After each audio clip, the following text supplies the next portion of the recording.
We're swapping over to just chatting for a second, and we're watching this video. Over the past few months, I've been working on this video as a follow-up to user comments on a previous video on if it's possible to cast Obsidian. This proved to be a major challenge that took 6 attempts, broke multiple crucibles in 2 different kilns. But I didn't want to stop until I finally had success at casting Obsidian.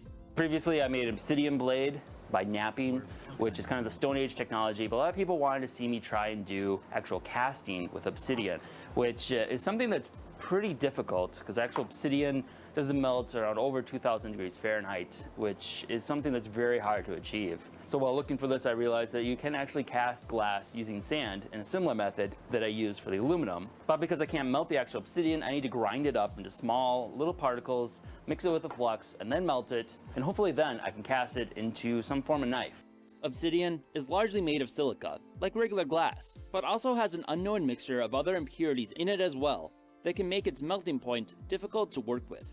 Melting straight obsidian is potentially possible, but will likely result in a very thick, viscous substance that'd be hard to work with, especially to cast. My early attempts at glass making also had a fair amount of impurities, which made it really difficult to work with. So, the solution to this is flux, which is adding chemicals with lower melting points that make the entire solution melt easier and be fluid enough to cast. So the thing with knapping is that when you fracture it, you're able to create potentially razor-thin blades that are a molecule thick. You can't quite reach that same sharpness by just sharpening glass itself, but you should be able to get something close. And it's also probably going to be pretty brittle, as even this is brittle itself and it has wood reinforcing and holding it. So let's give it a shot. First up is grinding the obsidian, melting it down, and see if this is even feasible.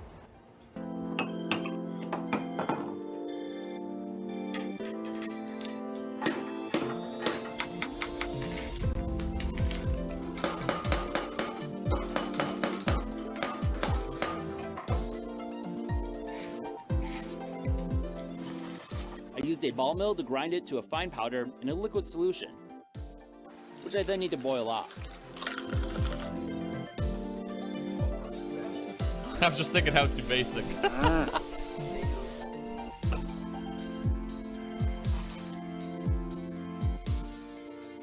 One of the biggest pains is getting a crucible that's just big enough to hold a large enough volume, but still fits inside the rather small kiln. As it heats, the obsidian and flux tend to boil over some, and unfortunately, in these smaller crucibles, nearly everything spilled out. For this first test, it looked like the obsidian and flux may have separated, which means this might not be feasible. Also, enough spilled out and burned through the insulation until it broke the kiln's coil, making the kiln unusable. Next, I tried a larger batch using a more flexibly designed kiln that I could scale up to fit a larger crucible.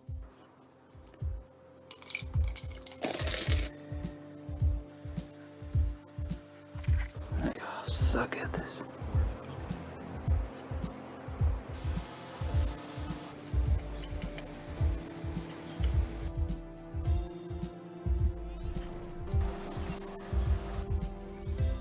How are you doing? Oh! Wow! Melted all the way through. I'm doing good. How are you doing, Agent? For an initial small test knife, I carved a model out of styrofoam and then packed it into the sand. Once poured, the hot glass will burn out the styrofoam and fill in its place. Like regular glass, if my cast cools too rapidly, it'll fracture and shatter. So I took a note from the compound we used when we made glass with Grant last year and picked up a bag of vermaculite, which can act as an insulator to allow the glass to slowly cool. Alright, let's give this a shot.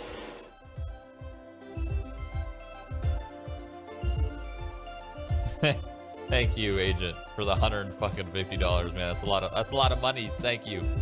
You paid for a little bit of my Infinity Gauntlet. That's you right there, Agent. Thank you. Unfortunately, that wasn't enough, and it still ended up shattering. But the most interesting result was that the remelted obsidian turned out fairly transparent, with just a slight amber color. This is likely due to the flux, which probably added to the transparency. But this also might be related to how this glass is formed versus the original obsidian.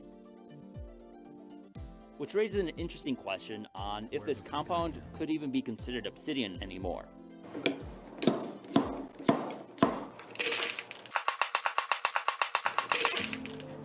Regrinding this glass I started a new batch, but this time, assuming it got more clear because of the flux, I thought I'd attempt to counteract it by adding some new impurities back in.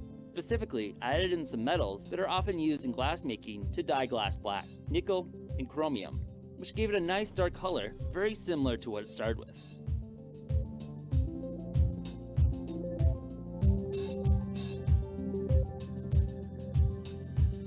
Now, to cast it. Usually she just lays in the grass and eats it.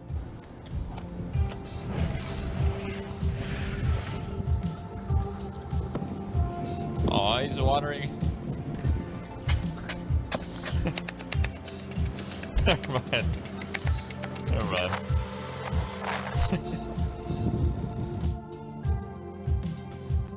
So I'm gonna try and cast this toy Roman sword in obsidian. But I don't want the handle to be obsidian, so I'm gonna cut that off.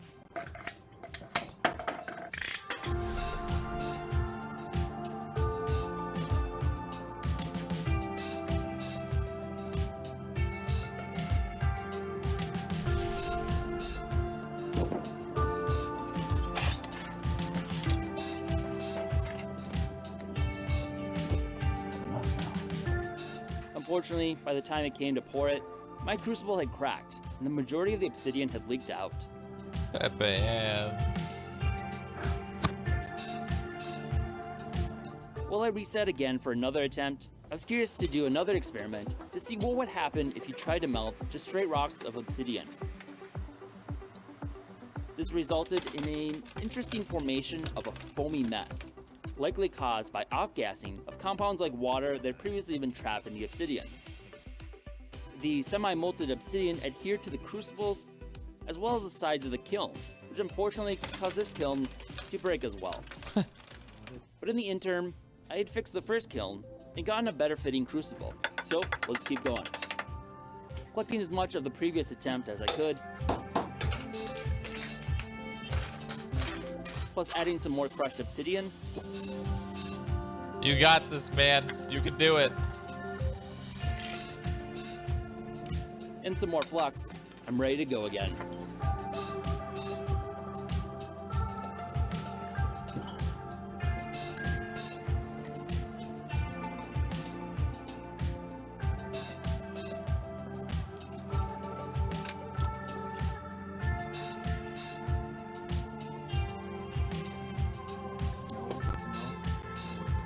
This time with a very promising pour.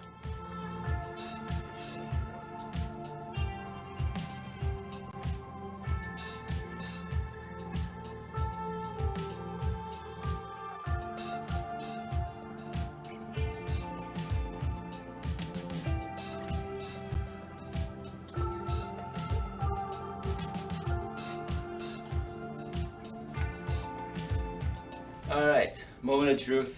See if the sword is in one piece. I've had mixed results so far with the vermiculite. Some things still shattering in it, some things not.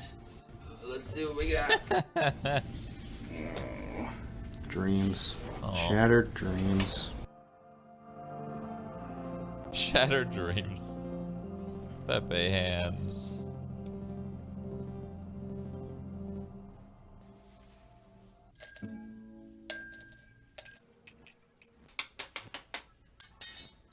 Refusing to give up, I brought my setup to a glassmaking studio, Fossai, where I could throw my final result into their annealing chamber and not risk it shattering.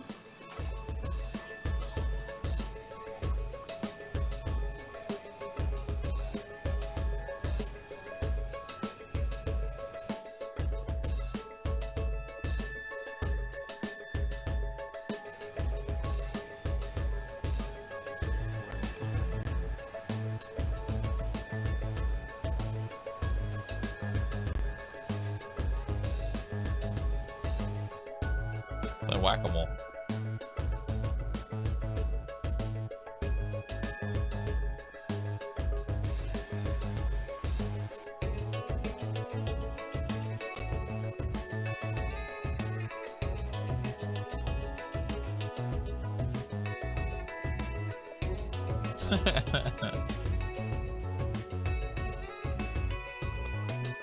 He did it.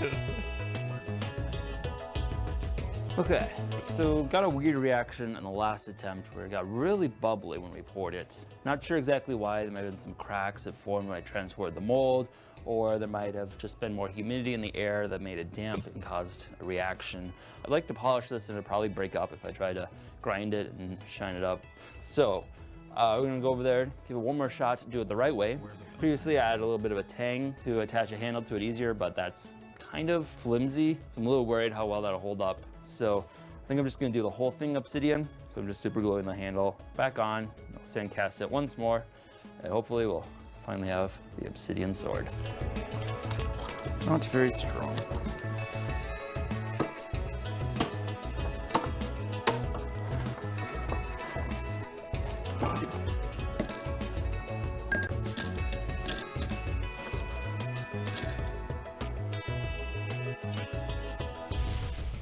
Working with Fosai, I learned how sandcasting for glass is done a slightly different way. Instead of packing the sand tightly around the mold, you lightly place the mold into the sand and pack it only along the edge. The idea is to allow the air to escape through the sand, so it doesn't bubble up through the glass like it did last time. Then, they also torch the sand to leave a fine layer of carbon on top, so the glass can better release from it. Will it work?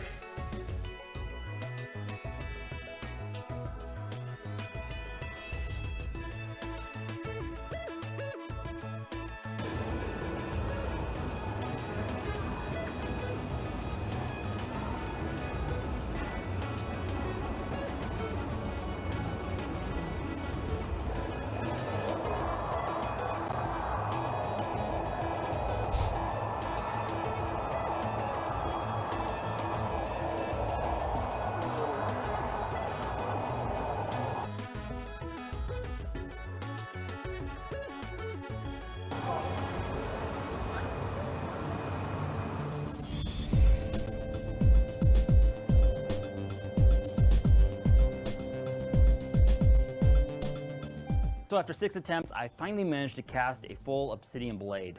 Unfortunately, in the annealing process, it got a little cracked and probably can't polish it off and put a nice edge on it, unfortunately. I took quite a bit of flux in order to make it castable, which made it a bit difficult to actually temper. It's kind of messed up the whole annealing and made it a bit weaker. So it's more ceremonial at this point. Despite all the mythology around Obsidian, it's really fragile. It's just glass, and so putting through a whole different process than how the Obsidian originally formed, which is evident when it became pretty transparent at one point. And then I had to add the additional dyes in order to turn it back into black. So it's kind of debatable if this is Obsidian, but it is definitely made from Obsidian. And a lot of attempts, I finally made it. So this took 6 attempts, and broke 2 crucibles and 2 kilns. Just fixed this guy, and last time this crucible cracked, it leaked the obsidian all over it and eroded and did a ton of damage. Fortunately, it's still working at this point, but don't want to push my luck too much. So, as much as I enjoy making unprofitable videos, I think I'm going to call it at this point. Say it's complete.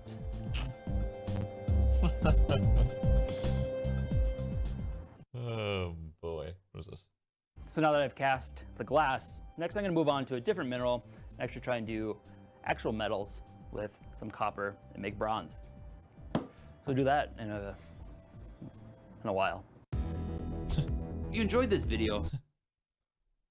You know, I don't know what caused me to watch that video, but I just, I just clicked it. Oh, dude.